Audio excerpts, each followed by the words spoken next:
ఎందుకు పిలిచా? మరి ఎందుకు వచ్చావు?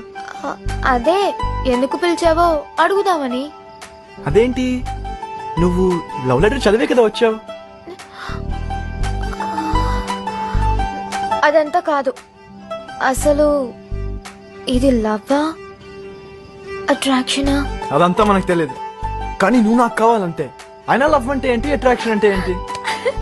నీకు తెలీదా? నాకు తెలుసు.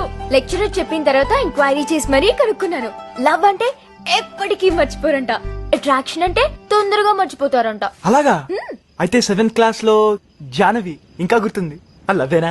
ఏ కాదు కాదు కాదు కాదు, నేనేదో బుక్ లో చదివాను అంతే. మరేంటైతే? అయితే ఓ పని చేద్దామా? మనకి ఎల్లుండి నుంచి 5 days హాలిడేస్ కదా. ఇంటి దగ్గర డైలీ నీకు నేను ఎన్నిసార్లు గుర్తుకొస్తున్నానో నువ్వు నోట్ చేయి, నాకు నువ్వు ఎన్నిసార్లు గుర్తుకొస్తున్నావో నేను నోట్ చేస్తాను. ఏంటి, ఇది కూడా బుక్ లో చదివావా? సరేనా? ఓయ్, ఇంకొంచెం సేపు ఉండొచ్చు కదా. వెళ్ళాలి కదా.